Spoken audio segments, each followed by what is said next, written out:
नमस्कार, मी सौरभ कोरटकर. हेल्थ टाईममध्ये तुम्हा सगळ्यांचं स्वागत. दररोज आपण नवीन विषय, नवीन आजार आणि त्यावरच्या उपचार पद्धती जाणून घेतो आणि आज आपल्यासोबत आहेत piles fistula specialist doctor Ghanshyam Deshmukh.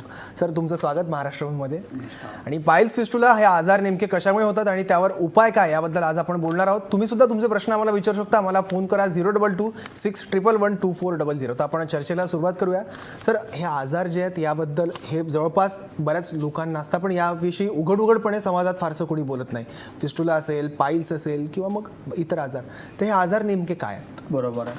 Normally गुदाच्या ठिकाणी आजार हे बऱ्याच प्रकारचे आजार आहेत. कॉमनली मूळव्याध तर आपण पाईल्स म्हणतो, दुसरा फिस्टुला तर आपण भगंदर म्हणतो, आणि तिसरा महत्त्वाचा म्हणजे फिशर, परिकर्ते का जखम असते. आणि बाकी अवसेस, बऱ्याच पेशंटला कॅन्सर पण असतो. पण नॉर्मली लोक काय की घाबरतात. प्रायव्हेट पार्ट आहे, कसं दाखवायचं, कसं जायचं, संकोचतात आणि येत नाहीत. त्यामुळे तो हळूहळू तो आजार वाढत जातो. मूळव्याध म्हणा, फिस्टुला म्हणा, फिशर म्हणा. तर नॉर्मली हे जे 3-4 प्रकारचे कॉमन आजार आहेत हे लोकांनी पहिले समजून घेतलं पाहिजे की नेमका आजार कुठला आहे, हा कशामुळे होतो. नॉर्मली आमच्याकडे रुग्ण येतात ना, तर आम्ही विचारतो तुम्हाला काय झालं, ते डायरेक्ट सांगतात मूळव्याध झाला. पण असं काही नाही की सर्वसामान्य सर्वांना मूळव्याधाचा आजार असेल असं काही नाही आहे. तर त्यासाठी त्यांनी तज्ज्ञ डॉक्टरांना दाखवून तुम्हाला काय त्रास होतो ते सांगून चेक करून त्या आजाराचं निदान फार महत्त्वाचं आहे. तो मूळव्याध आहे, भगंदर आहे का, फिशर आहे का, अब्सेस आहे का, पोलिप आहे का, ते रेक्टम प्रोलॅप्स आहे, हे समजून घेणं फार आवश्यक आहे. पण सर, सगळ्यात जास्त एक रोग दिसतो तो म्हणजे पाईल्स, मूळव्याध. हा बऱ्याच जणांना असतो आणि अक्षरशः लोकांचं आयुष्य जगणं सुद्धा जिकिरीच येतं त्या आजारामुळे. हा मूळव्याध नेमका कशामुळे होतो? अगदी खरं आहे. आता ॲक्च्युली जो मूळव्याध म्हणजे हा आपली बोलीभाषा झाली. मूळव्याध ॲक्च्युली तर आपण पाईल्स म्हणतो. आमच्या मेडिकल टर्ममध्ये हेमोरॉइड्स इन ॲनो म्हणतात आणि आयुर्वेदाला अर्श म्हणतात. ते सगळे एक म्हणजे पर्यायी शब्द आहेत. तर नेमका आजार समजून गेला, आजार काय असतो आणि कशामुळे होतो. मूळव्याध म्हणजे काय असतं की शौचाच्या ठिकाणी काही हिमोरॉइडल व्हेन्स नावाचं प्लेक्सस असतं, रक्तवाहिनी असतात, ते रक्त वाहण्याचं काम करतात. तर बराच वेळ पेशंट शौचाला जाऊन बसतात, जोर करतात, कॉन्स्टिपेशन. आजकाल लोकांचं जे लाईफस्टाईल झालेलं आहे, जंक फूड खाणं, रात्री अवेळी जेवणं, वेळेवरती न जेवणं, या सगळ्या गोष्टीमुळे काय होतं की कॉन्स्टिपेशन होतं. कॉन्स्टिपेशन मलबद्धता आपण त्याला म्हणतो. आणि ते प्रेशर करताना हळूहळू त्या रक्तवाहिन्या ज्या असतात त्या ठिकाणच्या त्या विस्तारण होतात, फुगतात, सुस्तात, लॉंग होतात. त्याला आपण डायलेटेशन, इलॉंगेशन, टॉर्ट्युसिटी, हिमोरॉइडल व्हेनस प्लेक्सस असं म्हणतो. हा जनरल मूळव्याध. तर मूळव्याधचे प्रकार पण असतात. नेमका मूळव्याध म्हणजे पाईल्स कुठला पाईल्स आहे, तर कॉमनली आपण आतला आणि बाहेरचं म्हणतो. म्हणजे इंटरनल अँड एक्सटर्नल, म्हणजे आभ्यंतर अर्श आणि बाह्य अर्श, त्याला आम्ही आयुर्वेदामध्ये अर्श असं म्हणतो. तो कुठल्या प्रकारचं हे पण समजून घेणं फार महत्त्वाचं आहे. बऱ्याच वेळेस पेशंटला फिस्टुला असतो, पेशंटला कळत नाही, आम्हाला तो मूळव्याध म्हणून सांगतो. तर आतला जो अभ्यंतर अर्श असतो याच्यामध्ये नॉर्मली काय असतं की ब्लिडिंग असतं आणि पेन नसतं. आणि एक्सटर्नल अर्शामध्ये काय असतं की ब्लिडिंग नसतं, सूज असते पण पेन असतं. एक्सटर्नल पाईल्स जे असतात हे वेदनादायी असतात आणि आतले जे असतात ते वेदनारहित असतात पण ब्लिडिंग असतं. बरं, फक्त ब्लिडिंग हे मूळव्याधीमध्ये होतं असं आहे का, तर नाही. अजून बरेच आजार आहेत ज्याच्यामध्ये पण ब्लिडिंग होतं. म्हणजे ब्लिडिंग झालं म्हणजे पाईल्स आहेच असं नव्हे. कॅन्सरमध्ये पण ब्लिडिंग होऊ शकतं, फिशरमध्ये पण होऊ शकतं. तर नेमकं ब्लिडिंग कशामुळे हे समजून घेणं फार अत्यंत आवश्यक आहे. आणि अभ्यंतर अर्श जे असतात त्याचे पण प्रकार असतात. 1st degree, 2nd degree, 3rd degree, 4th degree. 1st आणि 2nd डिग्री नॉर्मली रुग्णाला कळत पण नाही, तो काय बाहेर आलेला नसतो. 3ऱ्या अवस्थेमध्ये, 4थ्या अवस्थेत बाहेर येतो, आत जातो, त्याला म्हणतात 3rd डिग्री. 4th डिग्रीमध्ये तो बाहेर येतो पण आतमध्ये जातच नाही. म्हणजे पेशंट येतो कधी आमच्याकडे जेव्हा पेशंटला खूप ब्लिडिंग होतं किंवा खूप वेदना होतात किंवा फार ब्लिडिंग होतं, याच्याशिवाय पेशंट आमच्याकडे येतच नाही. याचा अर्थ असा नाही की पेशंटला काही आजार नाही. बऱ्याच वेळेस 1st, 2nd डिग्री पाईल्स असतात, पेशंट इग्नोर करतात. म्हणजे रुग्णांनी याचा इग्नोर नाही केलं पाहिजे, याच्याकडे दुर्लक्ष नाही केलं पाहिजे. वेळी तज्ज्ञ डॉक्टरला दाखवून आपल्याला नेमका आजार कुठलाही समजून घेऊन योग्य वेळी उपचार करणं फार आवश्यक आहे. गोष्टींचं गांभीर्य लक्षात घेऊन वेळीच डॉक्टरांचा सल्ला घेणं खूप आवश्यक आहे. सर, पहिला फोन आलाय सिद्धार्थ ठोंबरे वाशिमवरनं. सिद्धार्थ, तुमचा प्रश्न विचारा. हॅलो, बोला. नमस्कार सर. माझा प्रश्न असा आहे की 2 महिन्यापूर्वी मला पाईल्सचा त्रास झाला होता. दरम्यान मी उपचार घेतला, पण परत 2 महिने या आठवड्यात परत मला त्रास व्हायला लागलाय. तर यासाठी मी आहारात काही विशेष बदल घ्यायला का, आणि सरांनी सांगितल्याप्रमाणे थर्ड स्टेजला आहे सध्या. ठीक आहे, प्रश्न खूप चांगला आहे त्यांचा. नॉर्मली 3rd आणि 4thमध्ये रुग्ण हे डॉक्टरकडे जातात. तुम्ही अभ्यंतर आरशा आहे, तुम्हाला हा इंटरनल पाईल्स आहे 3rd डिग्री, म्हणजे तुम्ही उपचार घेतले पण नेमके उपचार कुठले घेतले हे माहिती नाही आम्हाला. तुम्ही ते काही स्पेसिफिक केलेलं नाही. उपचार घेतले का तुम्ही कन्झर्वेटिव्ह फक्त मेडिसिन घेतली का कुठली शस्त्रक्रिया केली का क्षारसूत्र केलं, लेझर केलं, काय केलं ते एक्झॅक्ट माहिती पाहिजे. बेसिकली कसं आहे की मुळात जो आजार होतो बेसिकली आहार, विहार आणि निद्रा या तिन्ही गोष्टी जेव्हा गणित चुकतं तेव्हा हा आजार होतो.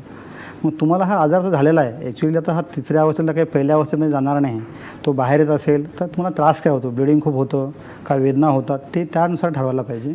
आणि तो जर समजा फार बराच मोठा असेल आणि बाहेर राहत असेल तर तो तुम्हाला मुळापासून काढणंसुद्धा आवश्यक आहे. तो काढल्यानंतर पुन्हा होऊ नये म्हणून काळजी घेतली पाहिजे. आहारामध्ये काय काळजी घेतली पाहिजे तर बेसिकली हाय रफेज डाएट असलं पाहिजे, फायबरयुक्त. म्हणजे काय बेसिकली जेवणामध्ये त्यांनी दुपारी 1 ग्लास ताक पिलं पाहिजे, सकाळी उपाशीपोटी गरम गायचं तूप घेतलं पाहिजे आणि 1 प्लेट सलाड हे जेवणामध्ये फार आवश्यक आहे. पालेभाज्या, पालक आहे, सुरण आहे, दुधी भोपळा आहे, हे जेवणामध्ये या आहारांचा फार आवश्यक आहे. आजकाल काय लोकांचं खूप लाईफस्टाईल बदललं आहे. रात्री उशिरा झोपणे, उशिरा जेवणे, सकाळी उशिरा उठणे, परत ऑफिसला जाणे, ऑफिसचं टेन्शन, फॅमिलीचं टेन्शन, सिक्युरिटी नाही लोकांना. त्यामुळे सगळं लोकांना माहिती आहे की काय घेतलं पाहिजे पण ते फॉलो नाही करत. तर सांगायचा मुद्दा तुमची जी दिनचर्या आहे, ऋतुचर्या आहे, जे आयुर्वेदाने आपल्याला खूप चांगल्या प्रकारे वर्णन केलेलं आहे, जे आपलं भारतीय शास्त्राचं खूप मोठं बलस्थान आहे, ते रुटीन आयुर्वेद तुम्ही फॉलो केलं पाहिजे. उठल्यापासून झोपेपर्यंत दिनचर्या आणि ऋतुचर्या प्रॉपर फॉलो करा, प्रॉपर आहार घ्या, शौचाला रोज साफ झालं पाहिजे, तुम्हाला पुन्हा परत आजार होणार नाही. आणि जो आता आजार झालेला आहे तो एक्झॅक्ट 3rd डिग्रीमध्ये असेल तर तो मुळापासून काढला पाहिजे. पण कसा काढायचा, काढायच्या बऱ्याच पद्धती. मुळापासून आपण कोंब काढणे म्हणजे लायगेशन करतो आपण, दुसरा रबर बँड आहे, सगळ्यात महत्त्वाचं म्हणजे लेझर थेरपी आहे. सकाळी पेशंटला मी 8 वाजता बोलवतो आणि 10, 11:30 पेशंटला मी सोडून पण देतो. याच्यानंतर मी साधारणतः 3 महिने आम्ही पेशंटला सांगतो नॉर्मल तुम्ही पथ्य पाळले पाहिजे. एकदा का परत तुम्हाला त्रास होऊ नये म्हणून तुम्ही आहाराची काळजी घेतली पाहिजे. पण दिनचर्या योग्य ठेवली आणि आहारातले पथ्य पाणी पाहिलं तर आजारांना दूर पण ठेवू अगदी शकतो खरं आपण. आहे. बेसिकली आजार का होतो, त्याचे हेतू काय, त्याचे कारण काय, इटॉलॉजिकल फॅक्टर्स काय, हे पहिले समजून घेणं फार महत्त्वाचं आहे. म्हणजे मुळव्याध झाला, मुळव्याध काढला, परत होणारच नाही असं. कुठलाही आजार जो होतो याची कार्यकारण मीमांसा, हा आजार आपल्याला का होतो. तर आपल्या आयुष्यामध्ये आपण रुटीन जीवनामध्ये आपण काय चुकीच्या गोष्टी करतो की आपल्याला आजार झालेला आहे, तर त्या तुम्ही गोष्टी टाळल्या पाहिजे. तुमचं नॉर्मल लाईफ तुम्ही जगलं पाहिजे आणि तज्ञांचा सल्ला घ्यायचा, पथ्य पाळायचं, रुटीन लाईफ ठेवायचं, कधी आयुष्यात त्याला परत त्रास होणार सर, नाही. आता जो प्रश्न आला होता त्याला जोडूनच मी पुढचा प्रश्न विचारतो की फिस्टुला असेल, मुळव्याध असेल किंवा फिशर, हे तिन्ही आजार जे आहेत ते नेमके का होतात, त्यामागची कारणं काय आहेत? अगदी खरं आहे. आणि ते टाळू शकतो का आपण? अगदी खरं, खूप चांगला प्रश्न आहे तुमचा. ॲक्च्युली सर्वसामान्यपणे तिन्ही कारणाचा काही कॉमन फॅक्टर्स आहेत आणि काही अनकॉमन आहेत, प्रत्येकाचे स्पेसिफिक फॅक्टर्स. आता तुम्हाला मी मागच्या याच्यात सांगितल्याप्रमाणे की मुळव्याध का होतो, तर तुमचं आहार, विहार आणि निद्रा.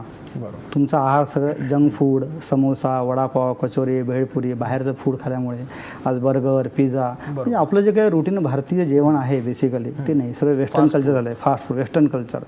तर त्याच्यामुळे हा आजार होतो. म्हणजे बेसिकली कॉन्स्टिपेशन होणं, मलबद्धता होणं. मलबद्ध झाल्यानंतर त्या ठिकाणचे काही जे व्हेन्स असतात, हिमोरॉइडल व्हेन्स, त्याच्यावरती सतत प्रेशर येऊन सुजतात, फुगतात आणि मुळव्याध तयार होतो. ते मुळव्याधचं बेसिक कारण. आणि बेसिकली आपलं जी ह्युमन बॉडी आहे ना, ही ॲनाटॉमिकली जर बघितलं ना तर इरेक्ट पोस्चर असतं. तो जो काही रक्तवाहिन्यामधनं जे काय अशुद्ध रक्त वाहून जातं परत हृदयाकडे, तर जाण्यासाठी ते स्टॉप होण्याचे काही झडपा असतात, ते आपल्याकडे झडपा नसतात. म्हणजे सतत बसून काम करणं, सतत स्टँडिंग काम करणं, मेंटल स्ट्रेस, आम्लपित्त, कॉन्स्टिपेशन, आहारातले बदल नसणे, या सगळ्या गोष्टीमुळे हळूहळू तिथे सूज येते, गाठ तयार होते, त्याला आपण मुळव्याध म्हणतो. हे कॉमन झालं. मग ते इंटरनल एक्सटर्नल वेगवेगळे आहेत. दुसरा तुमचा जो प्रश्न आहे की भगंदर याला आपण इंग्लिशमध्ये फिस्टुला म्हणतो, हिंदीमध्ये भगेंद्र म्हणतात. हे काय असतं की शौचाच्या बाजूला एक छोटीशी फोडी तयार होते.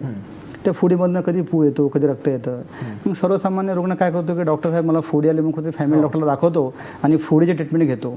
पण ती फोडी सर्वसाधारण फोडी नसते. त्याला आपण एक्सटर्नल ओपनिंग ऑफ फिस्टुला म्हणतो. भगंदराचं बाह्यमुख आणि एक अभ्यंतरमुख असतं. तुम्ही तज्ज्ञांकडे जाऊन साधी फोडी आहे का भगंदराची फोडी आहे हे जाणून घेणं फार आवश्यक आहे. तर भगंदर का होतो, तर आपल्या आतमध्ये काही मसल्स असतात, त्याला आपण स्पिंक्टर म्हणतो. अंकुचन प्रसारण पावतात. आपण मोशनच्या वेळी जागा उघडते आणि नंतर नॅचरली बंद होते. ते स्पिंक्टरचं काम आहे. इंटरनल स्पिंक्टर आणि एक्सटर्नल स्पिंक्टर, या दोन्ही स्पिंक्टरच्या मध्ये नॅचरली काही ग्लँड असतात, त्याला आपण ॲनल ग्लँड म्हणतो. त्या जर ॲनल ग्रंथी समजा इन्फेक्ट झाल्या तर पू तयार होतो, म्हणजे अफसेस तयार होतो. आणि अफसेसची पुढची जी स्टेज हळूहळू फिस्टुला तयार होतो, आपण त्याला भगंदर म्हणतो. हे झालं भगंदर. दुसरं फिशर म्हणजे काय असतं की शौचाच्या ठिकाणी जखम होणे, जागा फाटणे, चिरणे. हे कशामुळे चिरते, परत सेम मलबद्धता, कॉन्स्टिपेशन, हार्ड स्टूल होणं. कडक शौचालय झालं की ती जागा फाटते, फाटल्यानंतर जखम तयार होते. आणि त्या जखमेची प्रॉपर काळजी नाही घेतली, त्याला आपण फिशर म्हणतो.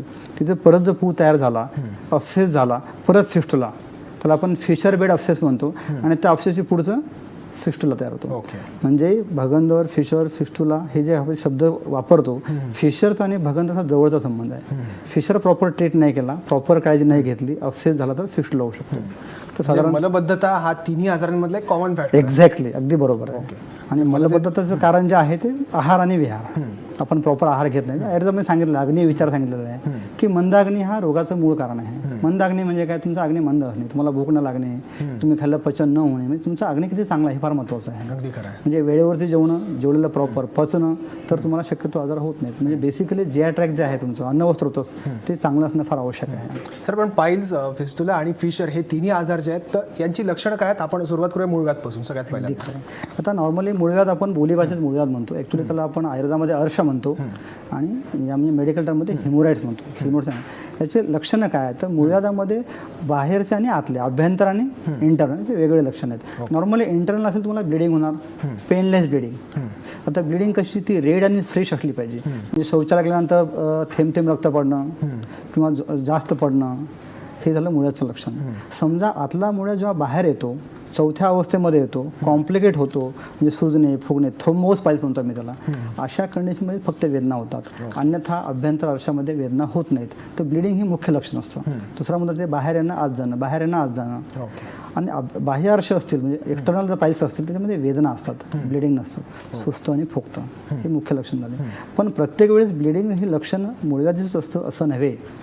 फिशरमध्ये पण ब्लिडिंग होतं, बऱ्याच वेळेस सिअर रेक्टममध्ये पण ब्लिडिंग होतं, त्याला आपण कॅन्सर म्हणतो, कर्करोग. फक्त डिफरन्शिएट कसं करायचं की जेव्हा याला अशी काही लगेच कुठली मोठी तपासणी किंवा खर्च नाही लागत. तुम्ही तज्ज्ञांकडे गेलं की आम्ही अंगुली परीक्षण करतो, त्याला आपण PR एक्झामिनेशन म्हणतो. आम्ही ग्लोव्ज घालून थोडंसं तेल किंवा जेल, हॅलोकेन जेल आम्ही चेक करतो आणि आत टाकलं की आम्हाला हार्ड मास लागतं. That is called C A rectum. आणि मुख्य लक्षण काय असेल तर याच्यामध्ये हेवीनेस वाटणं रेक्टम CA कॅन्सरमध्ये, शौचाला साफ न होणं आणि ब्लॅकिश स्टूल होतं. ओके. अर्शामध्ये फ्रेश ब्लिडिंग होतं, रेड ब्लड असतं. म्हणजे रुग्णाला कळलं पाहिजे की तुम्ही लक्ष ठेवलं पाहिजे की रक्त कसं पडतं, थेंब थेंब पडतं, भरपूर पडतं आणि कुठल्या रंगाचं पडतं. आयदर इट रेड फ्रेश और ब्लॅक. ब्लॅक असेल तर तो कॅन्सर सुद्धा असू शकतो. असलं तसं नव्हे. पण सगळ्यात महत्त्वाचं तुम्हाला सिअर रेक्टम आहे किंवा नाही याची तपासणी करून घेणं अतिशय महत्त्वाचं आहे. याचं खूप जास्त प्रमाण आहे असं नाही, पण बऱ्यापैकी आमच्याकडे रुग्ण पाईल्स म्हणून येतात. आम्ही जेव्हा त्याला एक्झामिन्स करतो तर आम्हाला सिअर रेक्टमचे मोठे मोठे मार्क लागतात आतमध्ये. कॉलीफ्लॉवर आपलं कसं असतं, कॉलीफ्लॉवर त्यामध्ये हार्ड स्टफ, इरेग्युलर स्ट्रक्चर असतं. आपण जरी PR केलं तर आपल्याला कळून जातं की यांना आहे म्हणून. हे झालं मुळव्याधीचे लक्षणं. आता मुळव्याधीमध्ये इंटरनल झालं, एक्सटर्नल झालं. आता फिशर आणि एक्सटर्नल टॅग म्हणून असतो. बऱ्याच वेळेस रुग्णाला काय असतं की फिशर असते, जखम परिकरते का, त्याला एक छोटासा स्किन टॅग असतो, मुळव्यासारखा असतो.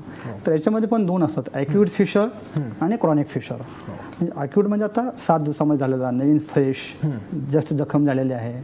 जर याचे उपचार नाही घेतले तर हा आजार हळूहळू हळूहळू क्रॉनिक जातो, जीर्ण होतो आणि एक बाहेरनं टॅग तयार होतो मुळव्यासारखा. त्याला म्हणतात क्रॉनिक फिशर. याच्यामध्ये लक्षणं काय की दाह, बर्निंग, मिरची लागल्यासारखी आग होती. डॉक्टर साहेब सकाळी मोशनला गेल्यानं मला खूप त्रास होतो, आल्यानंतर अर्धा तास 4 तास दिवसभर वेदना होतात. अच्छा. हे लक्षण झालं फिशरमधलं. फिशरमध्ये कंपल्सरी बर्निंग. पण लोकांना वाटतं बऱ्याचदा की हे मूळव्याधीचं लक्षण आहे. अगदी खरं आहे. तर एक्झॅक्ट हे बर्निंग पेन म्हणजे काही मुळ्याचं लक्षण नसतं, हे मुख्यतः फिशरचं असतं. मग त्यात फिशर कुठला आहे तुमचा, ॲक्यूट आता जस्ट झालेला आहे का जुना आहे. आता आम्हाला पाहिल्यानंतर लगेच कळतं की याला हा जीर्ण आहे का अशुभ आहे, आत्ता झाला का जुना आहे. सांगताना रुग्ण सांगतात की नाही डॉक्टर साहेब मला परवा जरा पार्टी केली, जेवायला गेलतो, लग्नाचं गेलतो आणि हा त्रास झाला. पण असं नव्हे, रुग्णांनी प्रामाणिकपणे डॉक्टरना पूर्ण सांगितलं पाहिजे. आम्ही जेव्हा चेक करतो आम्हाला कळतं की त्याला टॅग असतो.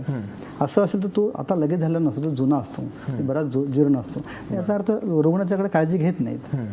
तर हे झालं फिशरचं लक्षण. सर, फिस्टुलाची नेमकी कोणती लक्षणं आहेत ते सुद्धा मला तुम्हाला विचारायचं, पण एक छोट्याशा ब्रेकची वेळ झाली आहे. ब्रेकनंतर मी पुन्हा तुमच्याकडे आणि हा प्रश्न विचारीन. तुम्ही सुद्धा फोन करून तुमचे प्रश्न आम्हाला विचारू शकता, पण एका छोट्याशा ब्रेकनंतर. पाहत राहा महाराष्ट्र वन.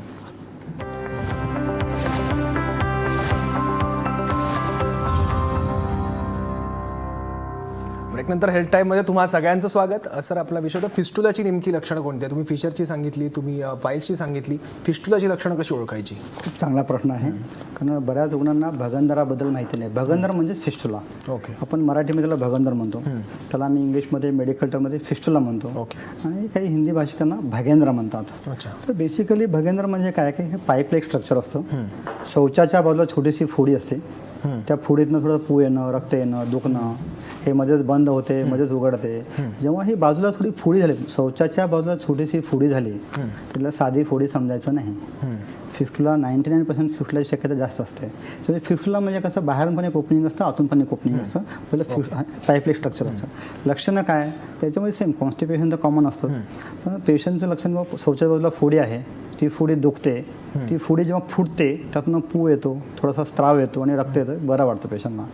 नंतर ती कालांतराने जशी की फोडी भरून जाते, परत दुखायला लागतं. मग पेशंटला वाटतं की साधी फोडी भरते फुटते भरते फुटते, तर ते एक्झॅक्ट फिफ्टला एकदा समजून घेणं महत्त्वाचं आहे. तर लक्षणं बेसिकली ब्लिडिंग, स्त्राव होणं आणि पू येणं, हे झाले भगंदराचे लक्षणं, मुख्य लक्षणं पेशंट आणि कॉन्स्टिपेशन. तर याच्यामध्ये काय आम्ही तपासणी करून बघतो ना. क्लिनिकली आम्हाला पेशंट आला की आम्ही चेक केलं की आम्हाला कळतं प्रोब असतो, त्याला आपण एशनी कर्म म्हणतो. ते आपण जर एक्सटर्नल ओपनिंगमध्ये टाकलं तर ते हळूहळू आतमध्ये जातं. पाईपलेट स्ट्रक्चर असतं, एक बाहेरनं ओपनिंग असतं आणि एक ॲनल कर्ममध्ये एक ओपनिंग असतं. त्या आतल्या ओपनिंगमध्ये जो स्टूल पास होतं, त्या आतल्या ओपनिंगमधनं त्या ट्रॅकमधनं बाहेर बऱ्याच स्टूल पण पास होतो. तर मग again and again repeat infection होतं. म्हणून भगंदर हा जेवढा सोपा आजार वाढतो तेवढा सोपा आजार नव्हे. पण सर आता तुम्ही म्हणालात की पहिल्यांदा एक फोड येतो, त्यातनं पस बाहेर येतो आणि मग तो फोड चालला जातो. तर मग पुन्हा जेव्हा असा फोड येतो, तो जर येत असेल तर तो किती काळानंतर येतो? हा ठराविक काय काळ असतो? चांगला प्रश्न आहे, खूप चांगला प्रश्न आहे. हा किती काळाने तो डिपेंड समजा पेशंटची बॉडी टेंडन्सी. नॉर्मली समजा पेशंटला फोडी आली, पेशंट फॅमिली डॉक्टरला दाखवतो, बरोबर, बऱ्याच वेळेस ते चेक केलं जात नाही. फोडी आहे, गोळ्या इंजेक्शन कधी घेतात, तात्पुरतं बरं वाढतं. काही पेशंटला 15 दिवसांनी, काहींना 8 दिवसांनी, काहींना महिन्यानी, हे परत रिपीट होत असतो. ओके, पण हा जास्तीत जास्त कालावधी किती असू शकतो असा? नाही, आता एकदा समजा काय फोडी भरली, समजा आता ती फोडी आली, फुटली की पेशंटला बरं वाटतं, कारण ते पूर्ण फॉरेन बॉडी निघून जाते, रिलॅक्स फिलिंग असतं. मग पेशंट कुठे अँटीबायोटिक घेतात, वेदनाक्षम गोळ्या घेतात, काहीतरी आपले उपचार करतात, तेवढी फोडी भरते. तर नॉर्मली पेशंटला 1-2 महिन्याने 3 महिन्याने परत ती फोडी परत उद्भवू शकते. 3 महिन्यानंतर पण होऊ शकतं. एक्झॅक्टली. इव्हन आमच्याकडे असे बरेच रुग्ण येतात की कुठेतरी ऑपरेट केलं असतं. काय ऑपरेट केलं असतं? पेरिॲनल अब्सेस, इस्चोरेक्टल अब्सेस, त्याला आपण विद्रादी म्हणतो, म्हणजे पू संचय होणे.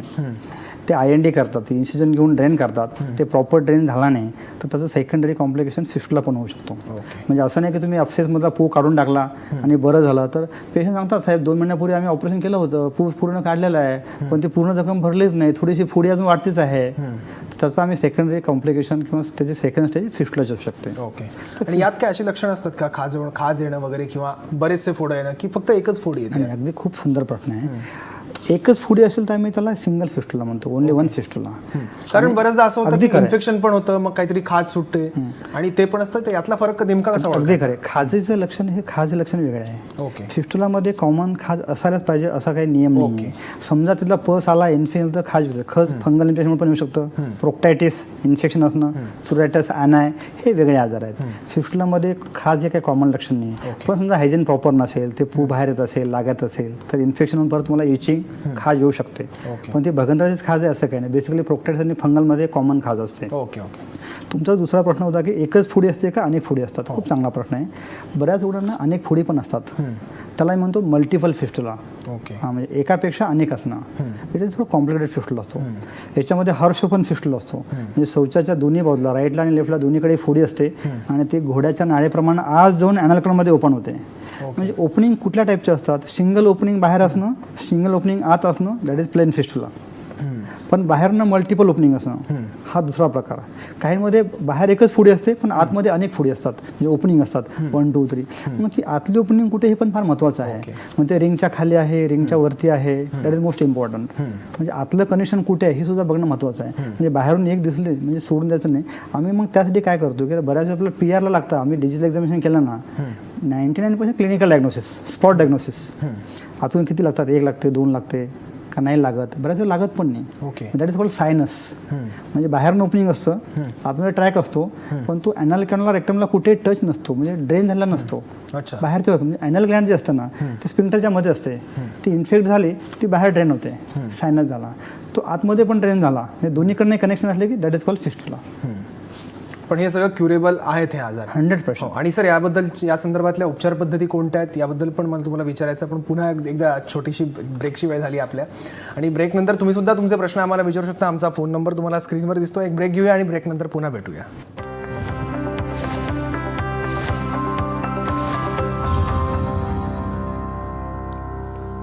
ब्रेकनंतर तुम्हा सगळ्यांचं पुन्हा एकदा स्वागत. सर, तुम्ही हे तिन्ही आजार जे आहेत त्यांची लक्षणं काय आहेत, ते का होतात, त्यामागची कारणं काय आहेत ते सांगितलं, पण या तिन्ही आजारांवरच्या उपचार पद्धती नेमक्या कोणत्या आहेत आणि हे क्युरेबल आहेत का? खूप चांगला प्रश्न आहे, कारण लोकांच्या मनावर पण हाच संभ्रम असतो. तुम्ही जो प्रश्न विचारला ना, कॉमन प्रश्न आहे.